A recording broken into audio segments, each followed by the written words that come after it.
Hi, everybody. Thank you so much for joining me. I'm just amazed at how technology now allows us to go live with events like this and talk to people all over the world. I'm Suzanne Giesemann. Thank you for following my Facebook page.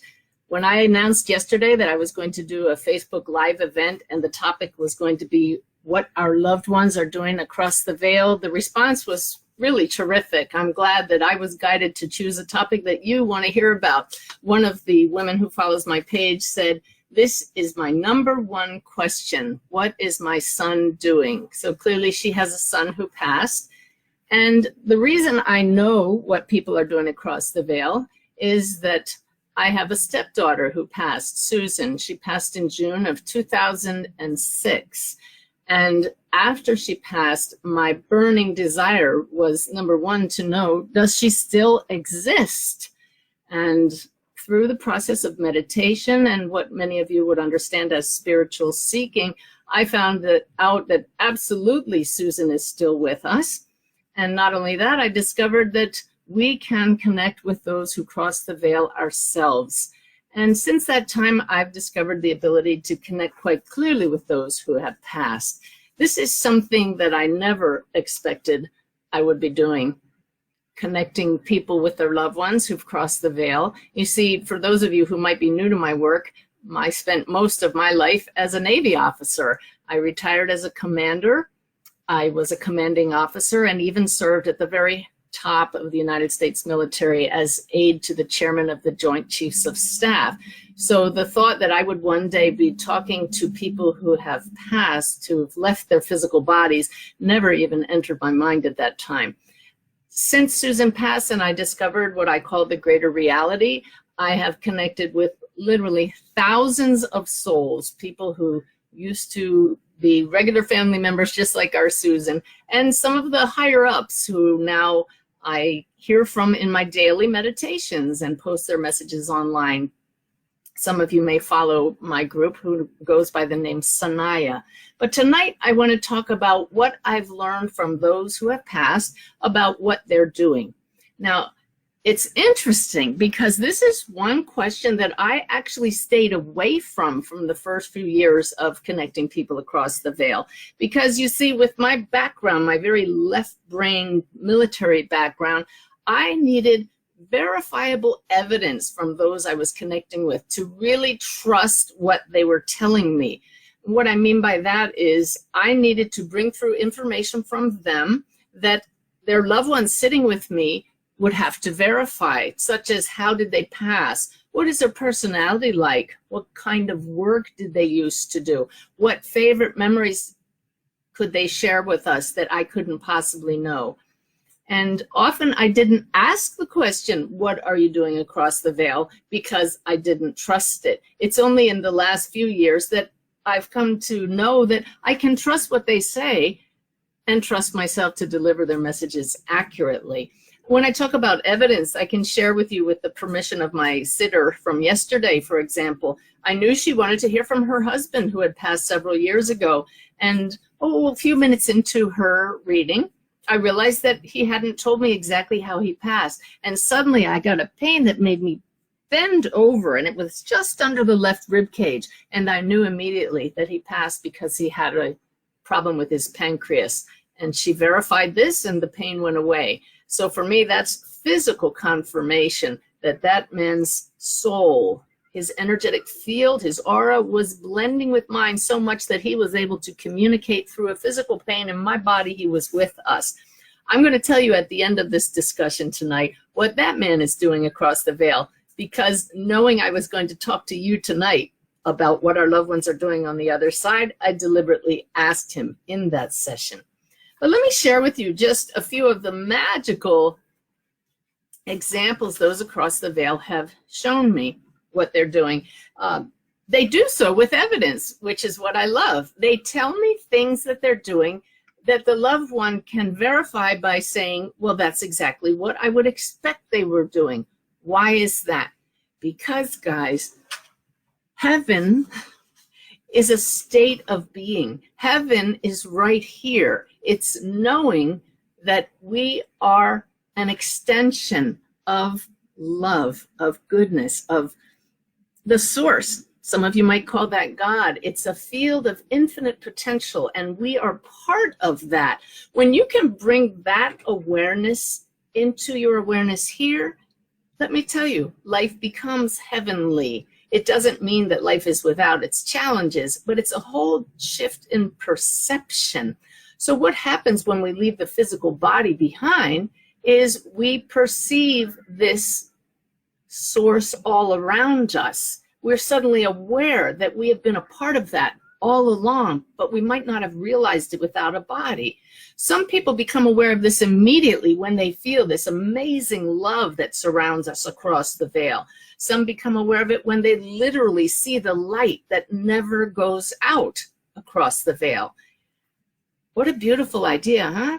So if we can just bring that awareness here, we're all the better for it. But across the veil, in that place that we call heaven, it's not really a place, but a state of awareness of our true nature, which is creative and is all about the soul continuing the journey that we're living here. That journey being one of constant evolution of the soul, meaning how much love are we bringing into our awareness, because love is our true source. So what are they doing across the veil after that long introduction is what we do here, and that's creating with our thoughts. Always seeking to create something better than what we've already created. Don't we see that all around us? We're always trying to bring more love into our life, to reduce our suffering, but to have fun at the same time, to express our naturally creative nature. So if you have something that's your passion here, believe it or not, across the veil, you're going to want to continue that. So it depends upon how awakened you are to your true nature as an extension of God, of the source, that creates your reality across the veil. I'd like to tell you that after this session is over, you can go to my website, which is SuzanneGiessman.com, and scroll down on the home page, and you'll find an ebook there that's free. It's called Awakening. And in that, I include a download that I got from my guides about what our loved ones are doing across the veil. And they go into great detail about the level of evolution of the soul across the veil. So if you want to, for a while after you pass, continue doing your very human activities, such as playing sports or reading a lot or traveling, that's exactly what you do. But after a while, you realize that those types of activities may lose their interest, and you become more interested in perhaps helping those who are still on earth to raise their vibration and learn to experience the love that's our true nature. And then perhaps after a while, you may become a spirit guide, and onward and upward goes your advancement as you continue becoming more and more like our source, which is pure love. So as for specific examples that let me know that there is an afterlife and that we are busy and what specific things we're doing, you may be quite amused when I tell you some of the very human things, very earthly things that some of our loved ones are doing. I remember in one reading, the mother asked me, what is my son doing across the veil? And without making assumptions, what I do is I just ask them. I know they're right here with us during the reading. So I asked this young man, what are you doing? And it made me laugh because he said, I'm riding my bicycle. Now, why would we ride our bicycle across the veil? Well, number one, because he really enjoyed that. But the evidential part of that example was the mom just got so happy because it turns out that he used to love riding his bicycle here. And after he passed, his dad took that bicycle and decorated it and painted it with his son's name and decorations hanging off of it. And he would ride it for charity to raise money for a foundation they started in their son's honor. And every time that dad would ride his son's bicycle, he said to his wife, I swear I actually feel him riding with me. So how's that for evidence when we ask him, what are you doing across the veil? And he says, I'm riding my bicycle. Clearly, he's riding along with Dad. Don't you love that? I see a lot of you making comments on the right, and I wish I could take the time. Well, why don't I? It's my program. Let me just see what you say. Yes, thanks for, Judy says, thanks for addressing this subject. Hi, Deanna. I see all of you there. I'm going to keep going rather than commenting, but I thank you so much for joining me. Let me give you another example of how what we do here, we continue doing on the other side. This is one of my favorites, and if you've attended my workshops or listened to my YouTube videos, you may have heard this one already, but it really bears repeating. I was sitting with a woman, and her husband, who had passed, came through so clearly from across the veil. He showed us how he passed. He told me what kind of work he did, but the most important thing for me was I was able to capture his essence, truly who he still is, which was just like he was when he was here. I'm going to go off topic for a second and just tell you, we don't automatically become all spiritual when we cross the veil. It's our job to become loving and angelic while we're here. So I tell people we don't sprout angel wings when we die. It's our job to grow them here. So if you are truly loving here, you're going to open up to more of the love that's your true nature when you pass. If you're a real curmudgeon, you know what that is? It's a grumpy old man. Well, then let me tell you, I brought through more than my share of curmudgeons in readings, and people will say, yeah, I recognize him. And I say that he's, in many cases, still learning. So it behooves us to learn while we're here. So meanwhile, I'm bringing through this woman's husband, and he felt quite pleasant. It was a very nice relationship that he shared with his wife. And she said, can he tell you what he's doing across the veil? So I asked him, and it was really funny to me, his answer. He said, I'm standing firmly on 2 feet and golfing every day. So once again, that sounds like a crazy thing. Why are we going to be golfing in heaven? Remember, heaven is a state of awareness. Whatever reality in which we find ourselves, as long as we bring into that our awareness that we are the love we seek, we're in heaven. As far as being conscious, sentient beings, a reflection of our source, there is only here. Here and now is our true home. Find it in your heart. So this man said, I'm standing firmly on 2 feet and golfing every day. You want to hear why that was evidential? His wife said, oh, I'm so glad to hear that, because golf was his passion. But before he passed, one of his legs was amputated. So how's that? We really don't have a physical body when we cross, but we can create one in our awareness. It's like lucid dreaming. So that man created a body that allowed him to golf every day, and he assured her, I'm standing firmly on 2 feet. Isn't that great? How about the young girl named Jen, who I brought through to her mom? Jen had showed me that she was handicapped. She was in a wheelchair for most of her life due to a car accident.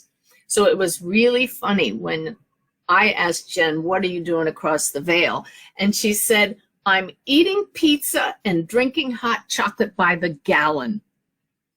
Once again, why would a soul do that across the veil? Well, the great part is we don't need to do it for nourishment because we no longer have a physical body. But Jen, it turns out, loved pizza, and hot chocolate was her favorite drink. I had no way of knowing this, but she was right here beside us for that reading.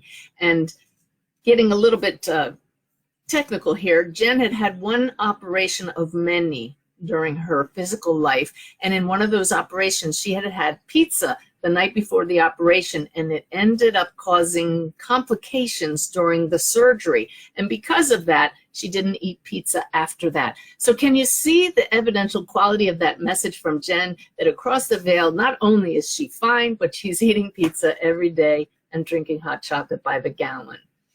I'm sure that after a while, Jen realized she no longer needs that kind of pleasure. All we need to do is tune into the love that's all around us across the veil. And let me tell you, that overcomes any need for food for pleasure. But we love food. So wouldn't it be awesome to eat all the pizza we want without having to worry about gaining weight? So let's see. Oh, so if we have an interest in certain vocations, we can enjoy those vocations across the veil. but certainly not for money. So do spirits work? Absolutely. I had a young woman who passed, and I said to her mom, she's showing me that across the veil, she's helping animals who cross the veil, greeting them and reassuring them that they have the love, just the same kind of love that they had here. I know with my 2 puppies sitting right across the room from me here, that's very comforting to know that even our pets are greeted by loving beings. But the evidential part of that is that young woman was in training to be a veterinarian. So what a perfect message to hear from her. Once again, evidence that there is an afterlife and that it is a pleasant experience for those of us who earn that experience by being loving while we're here. That's our goal. That's our purpose. Our soul's entire purpose for existing in this incarnation is to bring the love that is our true nature into expression in this human reality. I learned a lot of that from a great teacher that many of you may be familiar with, Wayne Dyer, author of many, many wonderful books for personal transformation. I had the pleasure of giving a reading to Wayne Dyer in my house. And when he passed, many people reached out to me and asked if I might hear from Wayne Dyer. And one day, in fact, he did drop in on me. In fact, I'm in my RV right now, and we were riding down the highway. My husband, Ty, was driving the bus. I'm sitting in the passenger seat, and all of a sudden, here's Wayne. I recognized his voice, his energy, and saw this for the opportunity that it was, because at that time, I had not yet found out, I hadn't gone online to find out how he passed. And so I asked him, I said, Wayne, what caused your transition? And he said to me, infarct. That's a word, I-N-F-A-R-C-T. He gave me a bunch of other evidence, including the fact that he said he passed in a high-rise residence and other things that I wrote down as he was talking to me. Infarct, as I later found out, means sudden heart attack. And that is exactly what happened to him. I was a little disappointed when I Googled him online and found out that he lived in a one-story house in Hawaii. So I thought, was I wrong about dying in a high-rise? Because I knew he died at home. When I asked a family member, she said that his regular house was under construction and he was living on an upper floor of a condo. So I know for a fact that was Wayne Dyer. And so during his visit to me, that what I call a drop-in, I asked him, Wayne, what are you doing across the veil? Well, I don't think Wayne was eating pizza and drinking hot chocolate, because he told me, I'm sitting at the feet of the masters and we're discussing spiritual truths. And I just love that visit. He showed me himself wearing a Franciscan robe. And I later went on to read his book. I can see clearly now. And in that book, he talked about wearing the robe just like St. Francis wore. So I love it that, again, isn't that exactly what we would expect someone like Wayne Dyer to be doing?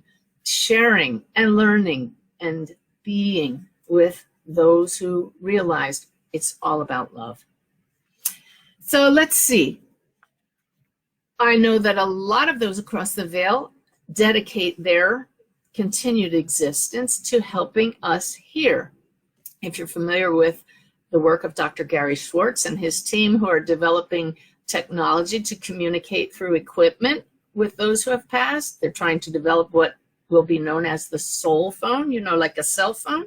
If you thought it was crazy several decades ago that we might communicate with wireless devices with each other here, just imagine having technology to replace the kind of communication we have telepathically now with those across the veil, and instead use a keyboard. Wow, well, that changed things.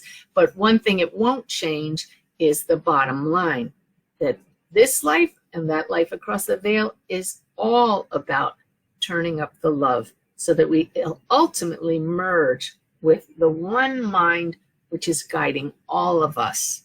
So meanwhile, there is a team of scientists who I have tapped into in the Laboratory of Consciousness at the University of Arizona with Dr. Schwartz to discuss how to better improve this technology. Those scientists include Albert Einstein, Nikola Tesla, David Bohm. So clearly, they're continuing their research, their work as scientists across the veil to help us here. And every time that I've connected with them, they do so with evidence. things I wouldn't know about the work, things I don't know about them, that has convinced me and allows Dr. Schwartz to know that that connection is very, very real. If you've read my book, Wolf's Message, you know about the young man whose nickname was Wolf, who crossed the veil when struck by lightning, just like my stepdaughter, Susan. Wolf told me and his parents in my reading that I did for them, for his dad, Mike, and his stepmother, Beth, that he's helping those who are thinking of taking their own lives while they're here, trying to convince them that it would help their soul more to stick around here instead of crossing the veil. I loved that after they heard that, Beth went out and began working on a suicide hotline here. She figured if Wolf's going to do that across the veil, I'll do the same thing here. As for those who cross after taking their own life, I've tuned into many, many dozens, if not hundreds, of souls who passed by their own hand. And not a single one was being judged by anyone. Some of them were taking a very close look at their own actions when they could see how those actions affected them here. But I can assure all of you, every one of them was completely surrounded by love. Many of them showed me themselves in a very healing environment and being healed themselves. And in effect, receiving counseling from guides across the veil. So just as we have spirit guides here, those who have taken their own lives have guides across the veil. But there's no time on the other side. So I just recently tapped into someone who had taken his own life, and he showed me that he's no longer in that counseling environment, as is in fact helping his own family members here, which is lovely. So let's see what else. One of those young men answered my question, what are you doing across the veil, in a funny way. He showed me. I said, so what are you doing, Alex? And he went like this. Om. And he said he was meditating across the veil, which I found really interesting. And I communicated to his mom that he told me that this was a really good practice for him, because when he was here in physical form, he was always restless. He could never settle down. And his mom confirmed absolutely that's the way he was. And the really important point for all of us is that Alex showed me that our two worlds, the physical world and his world, are really the same world. As my guide Sanaya said in the daily message today, it's a continuum of vibration, of consciousness, of energy, a spectrum, as it were. And that what seem like two worlds are really just separated by what to him seems like a pane of glass. He showed me two aquariums sitting side by side and said that if the vibrations are ruffled or rippled on either side, just like water in an aquarium, it's harder to be aware of each other. So that's why Alex was practicing being still. Do you get how that helps us to communicate with the other side if we can learn to be still? I'm going to be teaching some of these methods at several upcoming events. One of those is a class at the Omega Institute on making the connection. Another one is a conference for the International Association of Near-Death Studies. But one of them I'm really excited about, I want to tell you, because it's all about what I've been talking about repeatedly in this session here, about raising our vibration now instead of waiting until we get across the veil. This one, I hope you can join me. It's the Soul Summit in Scottsdale. The date is September 12th to 15th. And these are just a few of the people who I'm just so honored to be working with. George Norrie, who hosts the radio show Coast to Coast, many of you may know about. My friend and colleague Suzanne Wilson, who's just an awesome medium. Oh, John Holland, I finally get to meet him. He's been a famous medium whose work I followed since long before I knew I would ever be connecting across the veil. Well, this would happen to be me if you recognize that person. And then we have Vincent Genna, another medium who I have met briefly, but look forward to seeing his work. Lots of other wonderful speakers, 17 different workshops that you can attend with 3 meals included in the pass. I know this sounds like a commercial, but I'm sharing it with you because this is similar to past conferences hosted by the AREI. And this year, however, the focus is more about raising our vibration. Because by now, those of you who may have been to past AREI conferences already know there's an afterlife. You already know that life is eternal and that we're souls here and now, and we're going to reconnect with our loved ones. I can never get that message across enough. But this conference is all about learning to live a high vibration life now while we're still in the body, and how to increase our ability to connect with higher consciousness. I know that personally I'm going to be giving an hour and 15-minute talk about, well, the topic is what's love got to do with it? It's very different from the YouTube video I put online about that. This is more about coming into a resonant state within our own bodies, emotional, mental, spiritual, and physical. I'm going to be doing a 3-hour workshop apart from the conference, and I'm also going to be bringing through my guide Sanaya live in a special session, which I always love doing because that's a physical, palpable experience of the love that surrounds us when we cross the veil. So I hope you can join us once again. Soul Summit Scottsdale, September 12th to 15th. Let me make sure I get the URL correctly so you can register. Go to soulsummitscottsdale.com, and their early bird rate ends June 6th, 2019. So check out soulsummitscottsdale.com to make sure you get a ticket before they're sold out. I'm looking forward to going back there again. So meanwhile, one of my friends, Brenda Baker, I talk about a lot in my workshops, because Brenda definitely discovered who we really are before she passed. She awoke to her true nature, and basically she gained her freedom from the ego before crossing the veil. That is the ultimate goal of the soul, to get into a physical body, but to be free of the ego's grip. That's where suffering comes from. So happily, Brenda awoke while still here in a physical body. And that's why she was able to communicate with me the day after she passed. How lovely is that? So what is Brenda doing across the veil? Running around visiting all of us who are on this spiritual journey. She drops in on me from time to time. That's her pleasure. That's her passion. She even helps me teach some of my mediumship classes. Before she passed, she said, I'm going to be teaching mediumship. We didn't realize it would be across the veil. But you see, once again, she was a teacher here in physical form, so Brenda is still a teacher across the veil. I'll just share just a couple more beautiful examples of how we continue doing across the veil what we love to do here. The reading that I did yesterday for the man that gave me the pain in the pancreas as evidence that I was truly connecting with him. He told his wife when she asked what he's doing across the veil that he's busy exploring different places in our physical world. In fact, he said he's going to Egypt because he always wanted to visit the pyramids. And she confirmed he was a total travel bug, and that is exactly what he would have wanted to be doing. But the really cool thing is that he said there were two things he was doing. One was the travel and exploring and adventuring, but the other was looking in on his wife, his family. And that's what I see from so many who have crossed the veil. Because if home is where the heart is, if heaven is where the heart is, and our family is everything to us, why wouldn't they be hanging out with us and trying to help us? I have the permission of my dear friend Janine Quigley to talk about a reading I recently did with her and brought through her son, Sean. Now, I knew from having done a previous session in which we connected with Sean that he was a great lover of the outdoors and adventure, hiking and skiing and such. So when I asked Sean what he's doing across the veil, it really surprised me when he showed me he's golfing.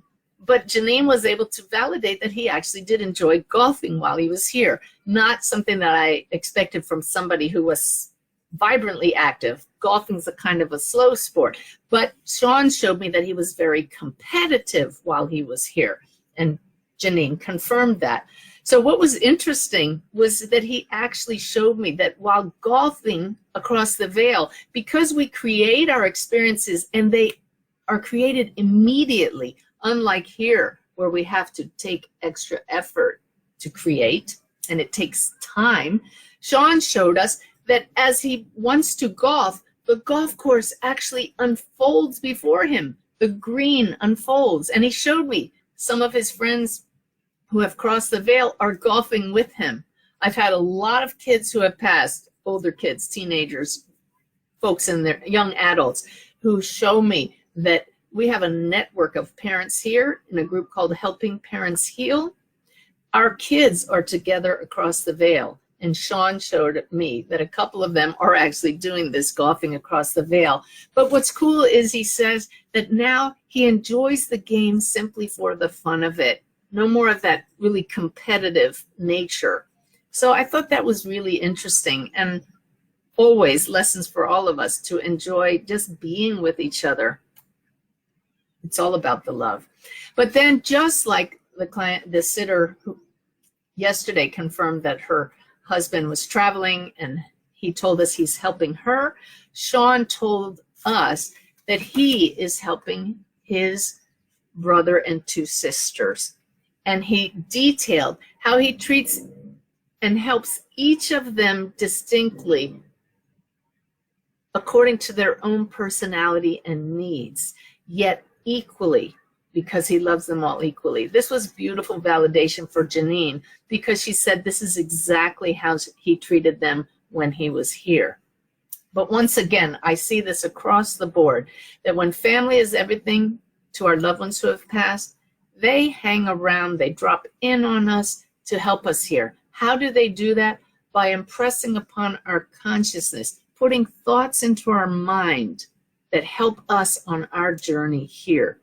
So, in fact, I just recently published a book called Droplets of God about a medium named Mavis Patilla, and she calls those thoughts put into our mind from those who have passed the droplets of God. So it's a perfect term describing exactly how our loved ones are trying to guide us. Yes, indeed, some of our loved ones become guides to us after they pass.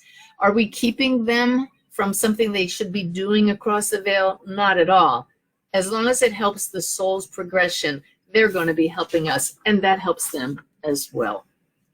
So I hope this has given you just a taste of what heaven is like. And I keep putting it in quotes because, again, heaven is not really a place. It's a state of awareness that we create from our own consciousness, because we are co-creators with consciousness itself. What we call the creator or source is this field of infinite potential, indivisible intelligence, and where there is no separation, what is left is love. If you have enjoyed this session, please check out my website, SuzanneGiesman.com.